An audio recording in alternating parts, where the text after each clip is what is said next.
I've been the president's woman for 4 years, and now I'm pregnant. I asked him if he liked kids, and he replied coldly, "No, I hate them." But then he turned around and went to pick up his pregnant first love from abroad. My heart sank, so I faked my death and ran away with my kid. Raising a kid is expensive, so to make ends meet, I started a mommy blog. I accidentally showed my face online. That night, my apartment building was surrounded by a bunch of men in black suits. They even blocked the dog hole at the back door. The president confronted me. "Molly, you dare claim to be a widow with a dead husband online?" My daughter peeked out from behind the door and said, "Uncle, my daddy isn't dead. He's just a big irresponsible jerk."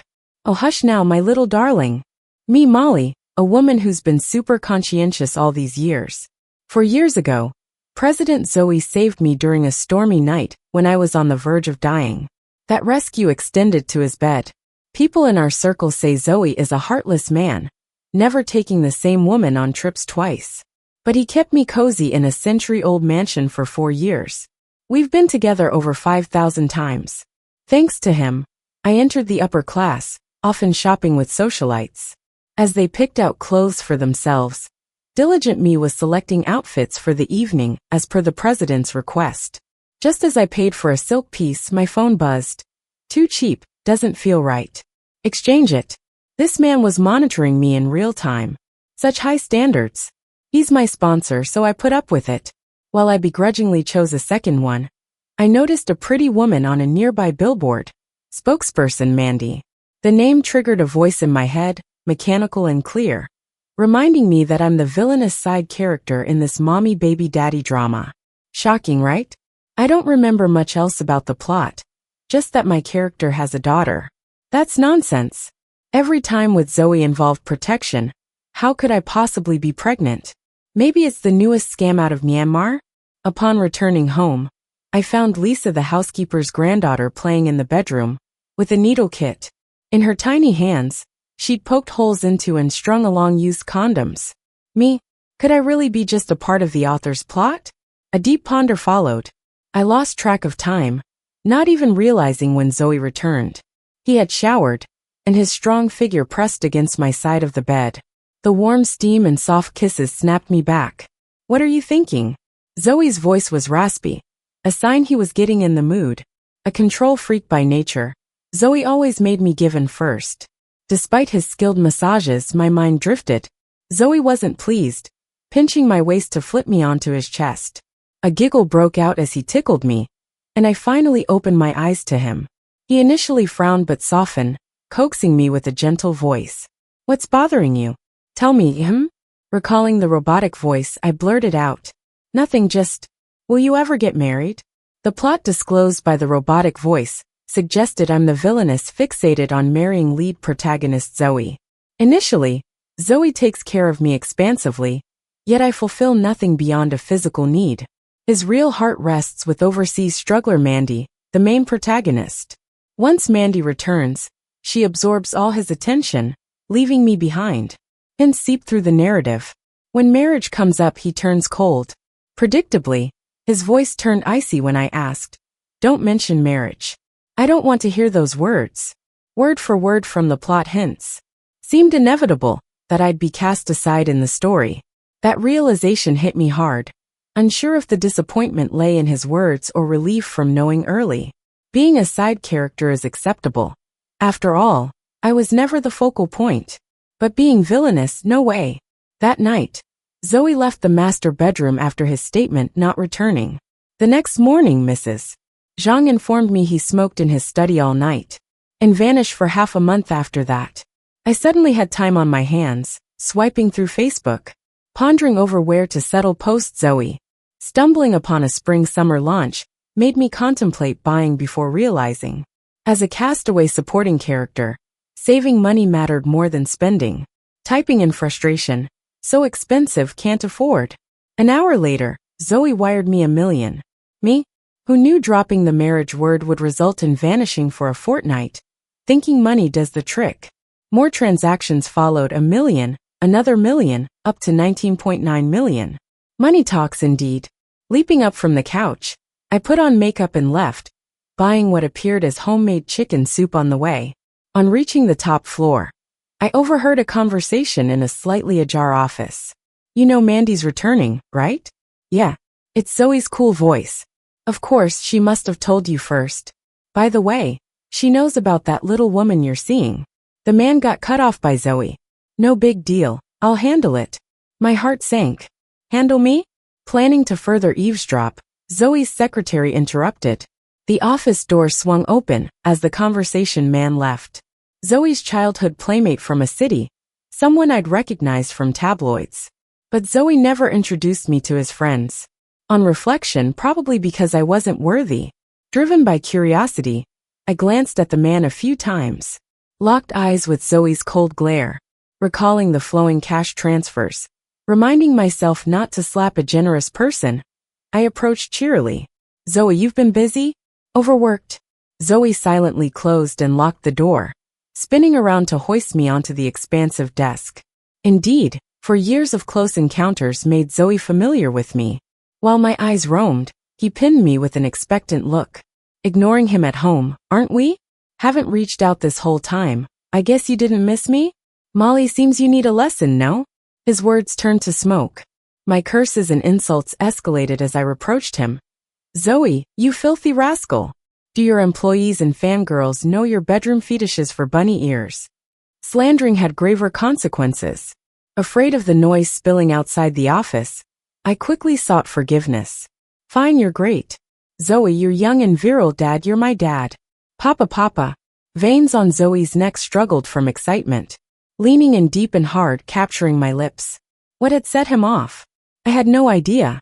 The real shock happened later, when my pregnancy test lit up with twin lines. Office encounter left my belly tingly and full. Turns out I was already pregnant. Acting against storyline destiny is futile. The mechanical voice confirmed my pregnancy and detailed future events. I'd birth a daughter, then wickedly swap her with Mandy's, mistreating the child. After identity discoveries, both children preferred Mandy. Zoe would dread my presence, hating me. I'd end like up in an underground auction, forever tormented, living in constant agony. My complexion went white, sitting for it to sink. Resolved to depart. The child is mine, determined not to repeat my mom's path, whose resentment toward my dad abandoned me. Existing funds should sustain us. A swift decision followed to escape during the night. However, my initial getaway failed. First stopping at a nearby city before flying elsewhere. But Zoe's right-hand man awaited me at the airport exit. Miss Molly, Mr. Zoe guessed you packed hastily, lacking essentials. I'm here to support you. He handed me a connected phone. Nervously, I answered Zoe. A sudden trip, feeling adventurous? Yeah, keeping busy with you absent at home. Where are you again? In America, handling business. I knew he was there to escort pregnant Mandy. Feigning ignorance and business matters. I silently gazed down at my belly, blurting, Zoe, do you even like kids? Silence. Then a retort conveying clear displeasure. Don't like them, detest them. Pause. A wry smile escaped. Quite a coincidence, right? I never explicitly announced my departure to Zoe. Recently absorbed 110 novels on rich moguls, and knew his current surveillance over me stems from his inherent dominance. A separation must stem from his initiative. I'm unwilling to reenact novel scenarios, escaping 99 times. Not battling a powerful figure like Zoe, nor can I hide a swelling belly. With shadow escorting, I frolicked for days, returning submissively soon. Zoe hadn't come anew. Gossips confirming Mandy's A-City arrival spread. No photo sighting, utterly secure. Only the Greens could manage that. Thus at night, I covertly dialed one number. I require a death certificate, plus a brand new identity.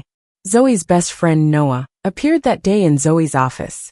Our conversation had surprised Noah. Despite logistical prowess, obtaining both documents isn't routine. You needed a drastic exit from Zoe? I share the failure from my first escape. Noah cursed, damn, Zoe's monitoring you? I sneered, yep, charm's my forte. You witch, don't you have any shame? Noah, one more insult, and I'll stay to wreck your Mandy and Zoe's romance. In the end, Noah obligating to apologize. He agreed through gritted teeth. Such arrangements, Zoe imprisons you softly. Are you sure you can escape him? Ha! Zoe might be prodigious, but I'm armed with 100 novels and Sun Tzu's strategies. Capitalizing on the learning curves from my initial attempt, I carefully planned the second escape. Zoe's suspicion post-last-minute solo trip amped surveillance. Shopping exits always flanked by black sedans. Feigning compliance for a fortnight, one evening called Zoe to dinner. Zoe had frosty contact since past month disappearance. Limited messaging, only solitary queries on my behavior. Seemed dismissive. His true main character hadn't returned. Till then, Zoe unexpectedly accepted my dinner proposal. I might be late today. Eat first if hungry. I knew all too well yet purred. So mean to suggest someone eats alone. Good girl, be patient, alright?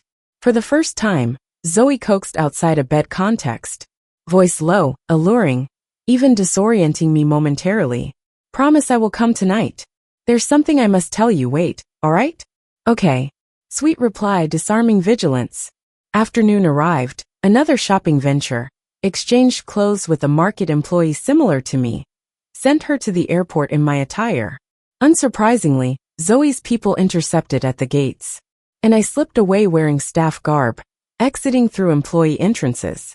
Having successfully shed pursuit, pausing at the private vehicle as Zoe called. Noting the childlike Molly loves Zoe tag, memories crowded in. Tag originated in Finland during work trips, seeing the aurora borealis. I initiated a trail of kisses, modifying his contact list into that whimsical nickname.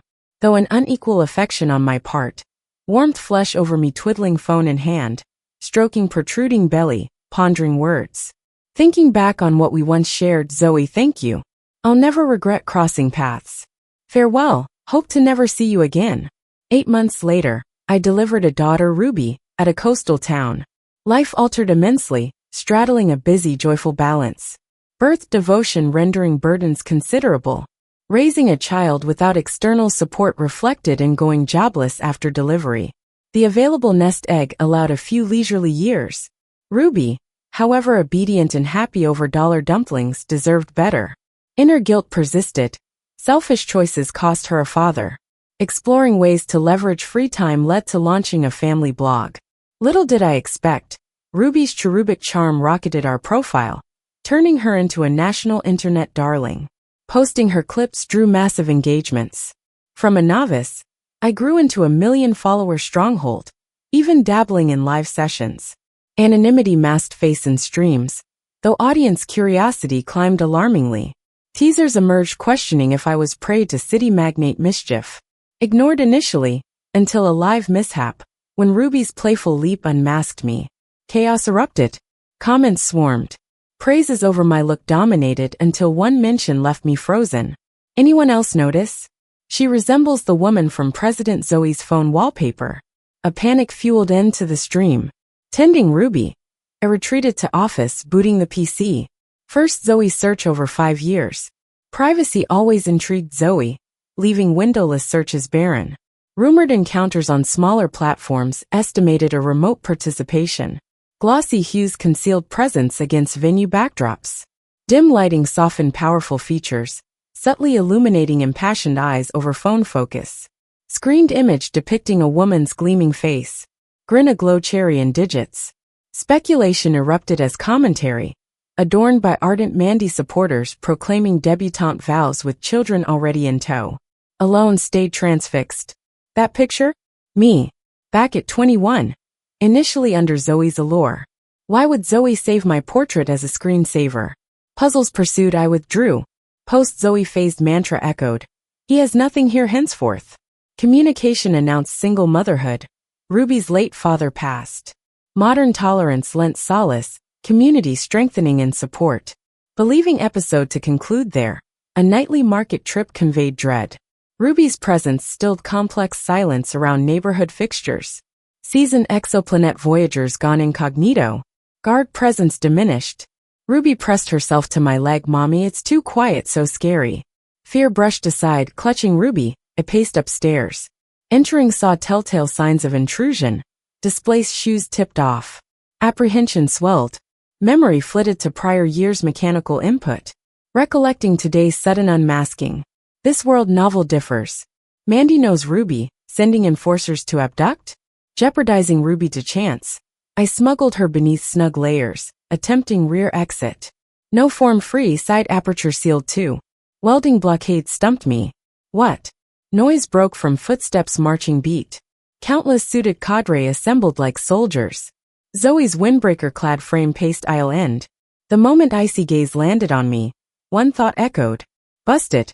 Ruby, albeit grown still athletic, burdened my till then static embrace. Soul commitment binding as iron, whispered forth. Mommy, the grip hurts. Silent resolute retraction found retreat inconceivable. When back to the wall, gathering ceased right ahead. Once sheathed form now cagey source of anxiety. Swallowing dryly summoned up levity. Hi Zoe. For years, 8 months 17 days Zoe intoned coolly. Perplexed until tinged humor shook reply. Quite the runaway, huh? Scolded to perform Molly fetch color. Momentarily absorbed wit. Ruby slithered out and scampered off toward Zoe. Boldly judging exclaimed, wow, tall and handsome mister. Got yourself a wife. Great heavens. Where's my cautious little girl running this mouth? Rushed to mask hers. Made a movement and Zoe misinterpreted intentions. Reached fervently, pulling me close. One hand clamped firmly to waist. Material contact after nearly 5 years electrified. My hands reflexively pushing him away. Alas, no duration pushed till recognizing. Crimson raced to cheeks with realization. Alas, unarmed would have shot you. Zoe whispered vengefully against ear. Inherent man's gun could finish you off. Molly, oh almost 5 years. Leaves capacity for numerous shots? Barely upright, you. Daredevil. Deprived of plausible answers or daring any more rebuttals. Maintaining passive containment joined Zoe upstairs. Trailing, Ruby sized newfound intrigue openly. Auxiliary numbers prompted upon arrival. Neighbor Mary's curiosity leaped. Oh ho Molly, your side gentleman? Composed Zoe prefaced calmly. I'm her child's father. Clarification sent Mary into bewilderment. Father? Misled prior as widow? Door shut. Zoe's expression morphing cold toward imminent anger. I was the president's wife for 4 years, and now I'm pregnant. When I asked him if he liked kids, he coldly replied, no, I don't. I can't stand them. But then he turned around and went to bring his pregnant first love back home. My heart sank. I faked my death and ran away with my kid. But kids are expensive, and for money, I became a mom influencer online. Somehow, I accidentally showed my face. That night, a bunch of people in black surrounded my building, blocking even the dog door. The president confronted me.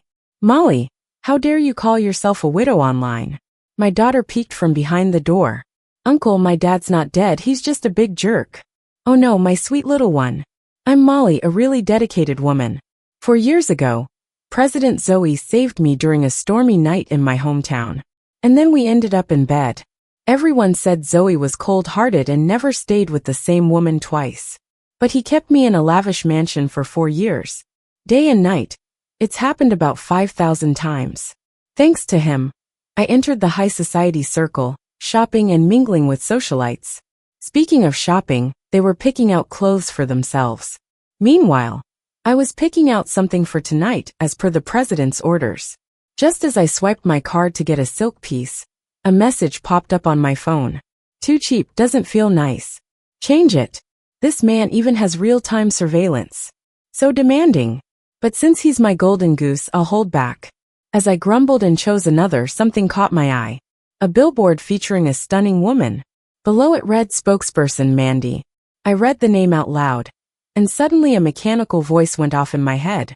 It said I triggered a keyword, telling me I'm a wicked supporting character in this CEO love story.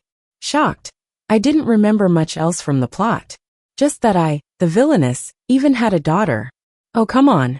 Zoe always used protection. How could I be pregnant? Is this some new scam from Myanmar? When I got back home after shopping, I found little Lisa in our bedroom with a sewing kit. She had poked holes and threaded a long string of stitches in the condoms. Apparently, all used before were compromised this way. I was puzzled. Am I really part of the author's play? I pondered on it all night. I didn't even notice when Zoe came home. After his shower, he laid beside me, letting his warmth envelop me. His kisses on my neck snapped me out of my thoughts. What are you thinking? Zoe's voice was husky and laid back. Usually, it took some coaxing if he wanted something. But his techniques tonight couldn't keep me from spacing out. Zoe wasn't happy about it. He pulled me close. Being tickled made me open my eyes, tearfully looking at him. Zoe seemed upset, but seeing my pitiful face he softened. Hey love, are you upset? Tell me, alright? I remembered the mechanical voice from earlier, and involuntarily blurted out. Nothing, just wondering if you'll get married someday. According to the plot, I'm a spiteful villainess who wants to marry Zoe. Although he keeps me in luxury, he sees me as nothing but a fling. His true love is Mandy, who's making it big abroad. Once Mandy returns, Zoe will be all about her, ignoring me completely. In the story, when I ask about marriage, he turns cold. True enough, Zoe's voice turned frosty. Don't mention marriage. I don't ever want to hear that word again. Word for word like the story said. I felt dejected. Was I upset by what he said or glad to know sooner? Being a side character is fine. I've never been the main one anyway. But wicked and villainous? No way. That night, after he spoke, Zoe left the bedroom. He didn't return all night. The next morning, said he smoked in his office the entire night. He didn't come back for over 2 weeks afterward. I had time to kill browsing Facebook, thinking about where to live after parting ways with Zoe. I saw new releases from Chanel and wanted to buy, but realizing my fate, I held back, adding a frustrated comment. So pricey, can't afford it. Then an hour later, I got $1 million transfer from Zoe. What the heck? This man, disappearing for weeks after a marriage question, thinks money will fix it? Then the transfers kept coming, 1 million after another. Nearly 2 million. Yep, money does help. Immediately, I leapt off the couch, put on my best makeup and went out. I even bought what looked like homemade chicken soup by the street. At the top floor of the office, I heard sounds from the office. Mandy's coming back, you heard, right? Yeah, that was Zoe's icy voice. Well, she probably told you first. That girl you're keeping, she knows about her. The voice was cut off by Zoe. No worries, I'll handle it. My heart dropped. Handle me? I leaned in closer to listen, but the secretary interrupted. The office door swung open. The man from before walked out. I think he was Zoe's buddy from a city. I'd seen him on tabloids. But Zoe never introduces me to his friends, so I didn't recognize him in person. Now that I think about it, maybe because I'm just a supporting character, I'm not worth being introduced, huh? My curiosity got the better of me, and I turned around to take a closer look at the man. I immediately met Zoe's cold face. I thought of the constant transfers of money, and decided to play nice since you don't bite the hand that feeds you. I smiled and moved closer. Zoe, you've been busy at work lately, huh? Isn't that exhausting? Zoe didn't say anything, just shut the door and locked it. He then picked me up and placed me on the big office desk. After 4 years of being this close, Zoe knew me inside out, staring at other men the moment I step out. Yet you don't even glance at your own man? You didn't call or text the whole time I was gone. Don't you miss me at all? Molly, do you need a reality check? I couldn't even make out what he was saying. It was like fireworks going off in my eyes. In my daze, I whimpered and cursed. Zoe, you bastard. Your staff and fangirls, do they know you like bunny ears in bed? You're so bad at this. Or are you just too old? Saying the wrong thing only made things worse. Worried someone might hear outside the office, I gave in. Okay, you're still capable. Zoe, you're not old. You're my dad. Daddy. Hearing those words, the veins on Zoe's neck were bulging with excitement. He leaned down and kissed me hard. Seriously, what triggered him? But soon it was me who got triggered. I ended up pregnant. When I wobbled out of the office that day, my lower tummy felt sore and bloated. One test and there were 2 lines. Looks like it happened before. I guess some things just can't be changed. That voice in my head told me next I would give birth to a daughter. Then out of jealousy, swap her with Mandy's daughter, and start mistreating the kids. After a series of baby swaps, I'd get exposed and both kids would end up preferring Mandy. Zoe would hate me so much he wouldn't want to see me again. In the end, I'd be thrown into an underground auction house, suffering forever, a fate worse than death. My face turned pale, and I sat down to calm myself. I immediately decided to leave now. The kid is mine, and I won't be like my mom, abandoning her child out of hatred for her dad. I have some money, enough to support a kid. I packed a few things and left the mansion under the cover of night. But my first escape attempt didn't go well. I planned to stay temporarily in City H near City A and then figure things out. But right off the plane, Zoe's assistant greeted me at the exit. "Miss Molly, Zoe figured you left in a hurry and might have forgotten something. So he sent me to assist you." He handed me a connected phone. I hesitantly took it. Zoe's deep voice came through. "Leaving so suddenly, were you planning a trip?" I tried to sound natural. "Yeah, it was boring at home without you." "Where are you now?" "In the US handling some business." I knew he was fetching the pregnant Mandy. I asked knowingly, "What's so pressing?" "Business stuff." I paused, looked down at my belly, and suddenly asked Zoe, "Do you like kids?" There was a moment of silence on the other end, followed by some irritated words. "I don't like them, I hate them." I was stunned, then ironically smiled. "That's funny, so do I." I didn't tell Zoe directly that I was leaving. I'd crammed myself with over 100 CEO romance novels recently. I knew Zoe was keeping tabs on me due to his possessive nature. Also, that since he began this relationship, only he could end it. But I didn't want to be like the novels, attempting to escape 99 times. Not only because Zoe was powerful beyond measure, but my pregnancy would soon become obvious. Under the assistant's watchful eye, I spent a few days in City H before returning to City A. Zoe hadn't come back yet. Entertainment gossip said Mandy was already back in City A. No photos leaked, tight security only the Greens could manage. That night after the staff rested, I called a number. I needed a death certificate and a fresh identity. I reached out to Zoe's best friend Noah. He's the guy I saw in Zoe's office that day. I sought him out because after that meeting, Noah approached me privately. He told me he saw Mandy as his sister and wouldn't let her get hurt. Said Zoe and Mandy were meant to be. Suggested I leave to avoid trouble. Well, I'm good at avoiding trouble. Otherwise, how could I be with the toughest CEO in City A? Noah was shocked by the call. While he could get me a death certificate and new identity, it's no walk in the park. All this trouble just to leave Zoe? I told him about failing my first escape. Noah cursed. "No way, Zoe's monitoring you?" I replied sarcastically, "Yeah, I'm just that charming." Noah laughed. "You sly fox. Aren't you paranoid?"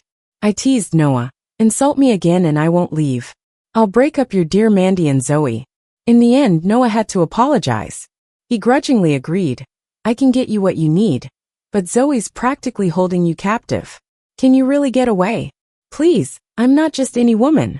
I've read 100 CEO novels and Sun Tzu's Art of War." After failing once, I was extra careful the second time. Since my impromptu outing, Zoe likely got suspicious. I always had someone tailing me. Even shopping wasn't peaceful, with black cars at every mall exit. I played it cool for about 2 weeks, then one afternoon, called Zoe, inviting him to dinner. He hadn't been back in over a month. Calls and texts were rare, aside from an occasional message asking if I'd been good. His tone seemed so perfunctory. After all, the lead girl returned, so it's time for me, the supporting actress, to leave the scene.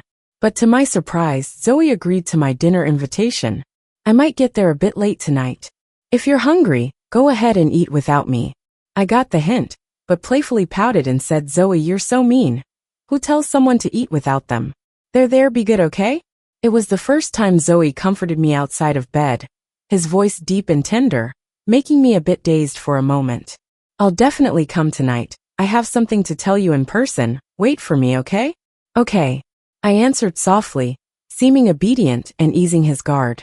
That afternoon, I went out shopping just like normal. I found a girl in the mall who looked a lot like me and asked her to wear my clothes and head to the airport. Sure enough, as soon as she stepped into the airport, Zoe's people stopped her. Meanwhile, I slipped out wearing a staff outfit through the employee passage. The moment I got into a private car after shaking everyone off, my phone rang. It was Zoe calling. Seeing the words "Molly loves Zoe" made memories flood my mind. I added that contact name when I once went to Finland with Zoe on a business trip. He took me to see the northern lights. Under those lights, I kissed him first and changed all my contacts to that nickname. We did have sweet times, though it was just my own sweetness. Staring at the incoming call, I gently touched my belly, the bitterness in my eyes turning into a smile. Zoe, thank you for the care and warmth. I don't regret meeting you at all. Goodbye. And let's never meet again. 8 months later, I gave birth to my daughter Ruby in a small coastal city. My life became chaotic but happy, with a new being I could never part with. I haven't worked since she was born, partly because it was hard to manage a baby alone, and partly because I had plenty of savings when I left City A. However, when Ruby turned 4, I realized I couldn't just live on my savings. Even though she was content with simple things, I only wanted the best for her. Deep down, I felt guilty for her. My selfish choice left her without a dad from the start. After some research, I started a social media account to post about my kid. Initially a trial, but Ruby was so adorable that she quickly went viral, becoming a popular new internet kid sensation. Every time I posted her videos or pictures, the views and likes were overwhelming. Soon, I became a top blogger with over 1 million followers, and even started live streaming. Out of guilt, I never showed my face and always wore a mask. This only made people more curious about me. Some even joked online if I was some big shot's runaway wife. I never responded, not taking it seriously. Until one day, during a live stream, Ruby accidentally knocked off my mask. The chat exploded with comments, most complimenting my looks. I quickly put the mask back on, thinking it was just a few seconds, no big deal. But one comment froze me. Hey, did anyone else notice? Ruby's mom looks like the woman on CEO Zoe's phone wallpaper. I was so scared that I immediately ended the stream. After putting Ruby to bed, I secluded myself in the study and opened my laptop. For the first time in 5 years, I searched for news about Zoe.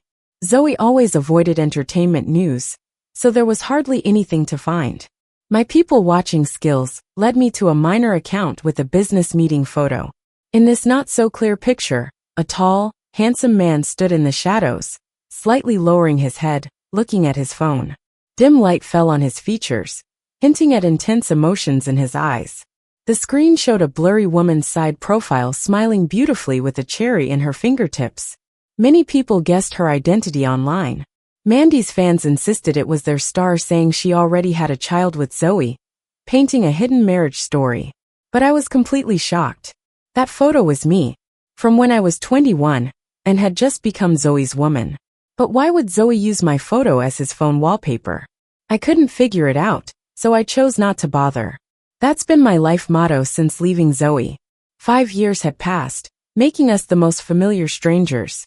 I told myself, he didn't love me when I loved him, so nothing he did later mattered to me. I quickly posted a statement on my account saying, I'm a single mom, raising Ruby alone, her dad has passed away. Luckily, times have changed, and people were supportive and encouraging. I thought that would be the end of the little incident. But that night, returning home from the supermarket with Ruby, I sensed something off. Those usually lounging around in the neighborhood were missing. No guards or security in sight. Not a soul anywhere. Ruby clung to me, tugging my dress, whispering, Mom, it's so quiet. I'm scared. I was scared too, quickly picking her up, hurrying upstairs. Once inside, I noticed the shoes I'd lined up before leaving now slightly askew. Someone had been here. A chill ran down my spine. Flashes of the robotic voice from 5 years ago hit me. Did Mandy learn about Ruby and send people after us? Not risking Ruby's safety, I wrapped her in a down jacket and snuck out the back of the building. But the neighborhood back exit was locked too. Even the dog hole was plugged with concrete blocks. I was speechless. Then coordinated footsteps echoed behind me. Rows of black-suited bodyguards formed a line. Zoe, in a dark gray coat, emerged from the long line. Facing Zoe's icy gaze, 3 words echoed in my heart. I'm doomed. Ruby, now over 4, was really big for me to carry regularly, but I clutched her tightly, not daring to loosen my grip. She whispered in my arms, upset. Mom, you're holding me too tight. It hurts. I couldn't say anything, instinctively stepping back. But there was no way out. As I backed against the wall, Zoe was already in front of me. His tall frame used to make me feel so safe. But now, it just made me nervous as hell. I swallowed hard and tried to play it cool. Hey Zoe, For years, 8 months and 17 days. Zoe's cold voice broke the silence. Just as I was wondering, I heard him chuckle. Molly, you've been on the run, huh? Go on, run. Let me see you try now. Ruby squirmed in my arms, trying to lift her head. Mom, I'm gonna suffocate. Strangely, even though my daughter is usually scared of cats, she seemed fearless around Zoe, who was oozing with danger. She cleverly tickled my armpit and slipped from my arms, running over to Zoe and looking up at him. Wow, handsome uncle, you're so tall and good-looking. Do you have a wife? Oh my goodness. How do I have such a fearless daughter? I wanted to cover Ruby's mouth. But just as I moved, Zoe probably thought I was seriously trying to run away. He took a step forward and pulled me right up to him. His other arm wrapped around my waist. He pressed up against me. Not having been this close in nearly 5 years felt like a shock going through me, and I quickly tried to push him away. But just a few pushes and I felt it. My cheeks turned beet red. Too bad I'm not packing heat. I'd shoot you if I were. Zoe muttered through gritted teeth in my ear. But a man's gun is meant for you. Feel it. This alone could stop you dead. Molly, you owe me almost 5 years, enough for plenty of shots, I nearly lost my footing. This jerk. I couldn't answer Zoe's sleazy questions. And I was too scared to keep pushing him away. I was just dragged upstairs by him, stiff as a board. Ruby trailed behind us like a curious little kitten. Probably because there were so many of us. By the time we got to the door, our neighbor Mary opened hers. Well, Molly, who's this next to you? With me in his arm, Zoe casually replied. I'm her kid's father. Mary widened her eyes. Her kid's father? But didn't you say you were a widow last time, Molly? The door closed. Zoe's expression shifted from cold to furious. Molly, you dare to pretend to be a widow online? Ruby, who was getting water, popped her head out from behind the door. No, handsome uncle, my dad's not dead. He's just a big old irresponsible jerk. The big jerk didn't appreciate my mom. You better not be like the jerk. Oh, stop it, my little darling. Zoe settled in the living room. A man and his gun made me feel bold again. I tried to speak. Zoe, it's getting late. Zoe said coolly, it is late. You've been on the run for 4 years, 8 months and 17 days. His eyes landed on Ruby. His voice softened instinctively. Come here to daddy, okay? Before I could say anything, my daughter trotted over and climbed onto Zoe's lap. For the first time, I saw Zoe with a kid, and it looked nothing like his usual posh CEO vibe. As he interacted with Ruby, Zoe suddenly asked me, does she know who her dad is? I immediately replied, Zoe, you misunderstood. Ruby is 3.5 years old. Her dad passed away in an accident 2 years ago. Since I got a new ID, Ruby's age has been altered too. Zoe didn't look at me. Instead, his long fingers pinched Ruby's little cheek. Did you hear that? Your mommy said you're 3.5, but you said you need to be 4.5 to eat cake. Can't get it for you. Ruby immediately shook her head like a rattle. No way. Mommy got it wrong. I'm 4 years and 8 months. I can have it. Zoe squinted at me. His gaze chilled me to the bone. I finally understand why my daughter is so sharp, sometimes even making me feel a little inferior. It's in her genes. Zoe's face, which had been cold all night, finally started to thaw. In a gentle, slightly awkward tone, he coaxed Ruby. Do you want a daddy? I do, Ruby was about to say when Zoe's phone rang. The phone was on the table, and Ruby's curious little hand brushed against it, answering the call. Another little girl's voice came through. Daddy, boo-hoo. I was stunned. Ruby was too.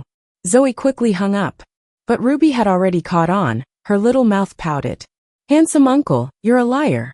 Turns out you have a daughter. Ruby doesn't want you. Tears welled up in her eyes, and she ran into her room sobbing. Seeing my daughter cry made my heart ache, and I went after her, locking the door behind us.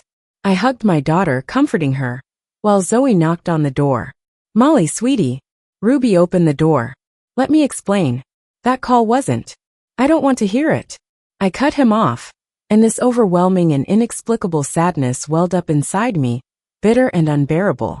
Zoe, I admit I ran away 4 years ago. I lied to you. After all, I spent all that money on you. But now that you have Mandy, you even have a kid together, can you stop coming after me? Don't hurt my precious anymore. I was your woman during those 4 years, but I, Molly, refused to be the other woman. Zoe's voice outside the door was suddenly stern. How do you know about Mandy? Did she come and say something to you? I choked up. I know you love her. I know everything. Molly, that's not true. Then what? Say it if you have the guts. I was desperate, questioning him from behind the door. I love. Zoe's sentence was left unfinished. It sounded like there was a stifled groan outside the door. Then there was a thud, like something falling to the ground. After calming Ruby down, I opened the door. The hallway was empty. It was as if Zoe had never been there. After that day, Zoe didn't come looking for me. I figured he finally realized his feelings for me were just possessive. All because he couldn't handle the rejection. He must have returned to Mandy and their daughter. So I went on with my life with my daughter. 2 weeks later, it was Ruby's birthday. We invited her little friends from kindergarten over to celebrate. Noah came from City A as well. Over 4 years ago, he helped me escape from Zoe. I tried to pay him, but he refused. When I was alone and pregnant in a foreign place, Noah helped me quite a bit. He's got a sharp tongue. Every time he saw me, he'd sarcastically call me a sorceress. I always talked back, but deep down, I got where he was coming from. He was Zoe's old buddy and saw Mandy as a sister. Naturally, he didn't have much love for me, a woman with no official status. Although he helped me for Mandy's happiness, I was grateful. For Ruby's birthday, Noah even brought a pricey gift. While the kids played inside, I went downstairs to take out the trash, and Noah followed. Molly, he suddenly called from behind. I turned, yeah? He smiled. How about I start calling you Molly instead of a sorceress? I rolled my eyes, oh please. I've gotten used to it. I tried to walk past him, but Noah stopped me. Molly, he said. And then I realized something. He continued, Ruby's growing up, and the kids at school keep asking about her dad. Have you thought about finding her a father? He confessed he had a bias against me initially, but later saw I wasn't what he thought. He knew I liked Zoe, that's why I stuck around. He also realized I was a kind and optimistic person. Molly, why not consider letting me be Ruby's dad? Before he could finish, a tall figure stepped out from the shadows and punched Noah. I didn't know when Zoe arrived. Noah, you damn idiot. Not only did you encourage my woman to run away, you're trying to take her now. My daughter's father ain't you, I am. It was the first time I heard Zoe curse. In my memory, a high and mighty CEO like him would never use such language. Zoe didn't hold back, and I had to rush to pull him away. Stop it. You're going to kill him? Zoe, let go. Zoe twisted my arm with a firm but restrained voice. Come with me. Thinking of Ruby upstairs and her tears and sadness from that night, I shouted in anger, let go. Zoe, what gives you the right to hit Noah? He at least cared for Ruby. What have you done as a father? You have a daughter with Mandy. Don't come looking for me again. If you love her, go love her.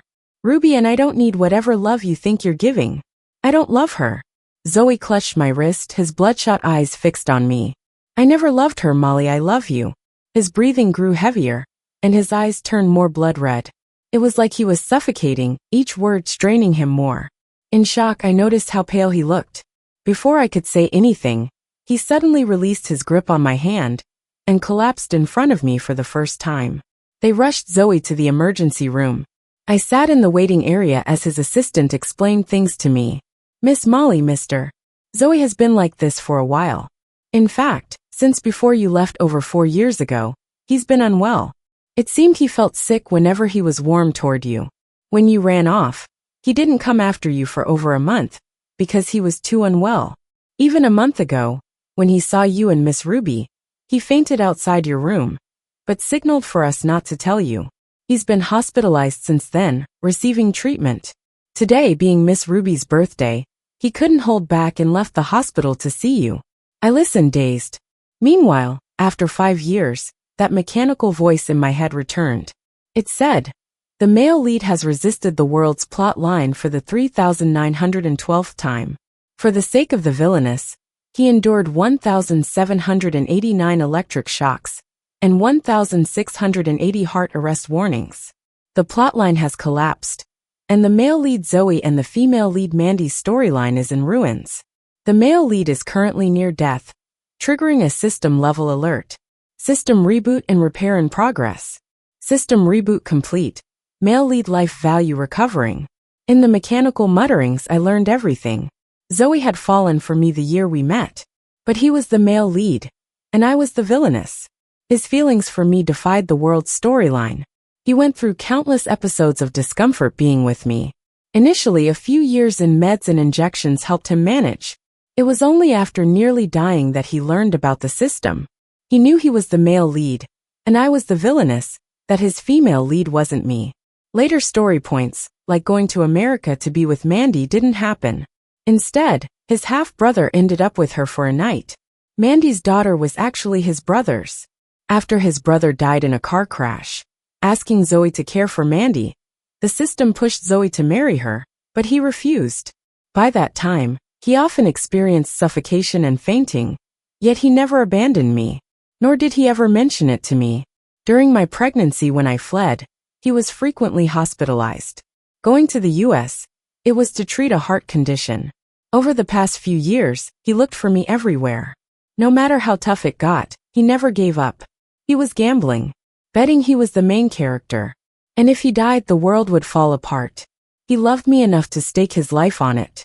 The system told him countless times, "You're the main character. There are thousands of women in the world. Marry Mandy according to the system's plot. You can be with other women, so why does it have to be Molly? Why? Why indeed? Zoe, you big fool. No one in the world could be dumber than you." I stayed in the hospital with Ruby to look after Zoe. I also told Ruby that the little girl on the phone wasn't calling Zoe dad. She was calling his brother. When the little girl found out that Zoe was her dad, she was over the moon. The connection between a father and daughter is amazing. They hadn't spent much time together, but they already knew and liked each other so much. Half a month after the system rebooted, he woke up. The doctors said all his tests came back normal. His heart problem was completely gone. He was perfectly healthy. Hearing this outside the examination room, I couldn't help tearing up. I turned away, covering my mouth. But then the man in a hospital gown hugged me tightly from behind. "Hey there." Zoe's chin rested on my shoulder, his voice low and firm. "We won. No one's tearing us apart now." I was overwhelmed with emotion. Turning around, I held him tightly. "Zoe, I'm sorry. I misunderstood you." Zoe gently held my face and kissed my tears away. "It's my fault. I should have told you everything. It's not right that you were left alone with Ruby for 5 years. It's my personality that needs fixing. I'll change. Please give me another chance, okay?" He suddenly let me go, pulling a red velvet box from his pocket. Inside was a ring, a very expensive gemstone. "Hey there. You know, I've always carried this ring with me. I thought if I could beat the system, if I could win, if I could get a healthy body, then I'd propose to you. Otherwise, knowing I could die anytime, I couldn't drag you down with me. Molly, will you marry me?" Zoe went down on one knee. I laughed and cried at the same time. Who proposes wearing a hospital gown? And barefoot at that? "Zoe, stand up. The doctor's still in there. And people are filming you," I said, feeling awkward looking around. Does the CEO really not care about his reputation? Zoe looked up at me steadily. "Please say yes, or else." I thought he'd say, "Or I'll stay on the floor." But he suddenly frowned. "I'll take down that damn Noah. Believe it or not, I'll make sure he never gets back from South Africa." I laughed through my tears and took the ring. Leaning down, I hugged him. Well, no flowers. Not what I dreamed of for a proposal. "But Zoe, if it's you, it's all good. I love you." Zoe wrapped his arms around me, pulling me in for a deep kiss. "Hey there, let's go home first. I had my mom pick up Ruby." He sighed with impatience. After all, a man can't let a loaded gun go unused for too long. I blushed deeply. Zoe. Noah's epilogue. Initially, I approached Molly, asking her to leave Zoe. I expected her to refuse. With Zoe showering her with cash every month, living lavishly, surely someone as materialistic as her wouldn't walk away, right? But I was wrong. She left despite knowing about Mandy, even while pregnant. At first, I thought she wouldn't make it. A woman alone with a newborn, no husband, no family. How could she manage? I figured she'd crack and go back to Zoe. After all, Zoe's daughter was a gem in all of City A. The Greens' parents would adore her to no end. But Molly persisted. She was so strong, raising her daughter alone. No matter how tough it got, She never backed down. She even became a blogger, making money to support her daughter. I realized I underestimated her. She was stronger, kinder, and more deserving of love than I imagined. I called her a witch to her face, yet kept returning, helping her whenever I could. I realized that I was falling for her. Later, I learned about Zoe being the main character from the system from Zoe himself. I thought maybe Molly and Zoe had a chance together? I was happy for them, though I hurt a bit. Eventually, I couldn't hold back and confessed to Molly.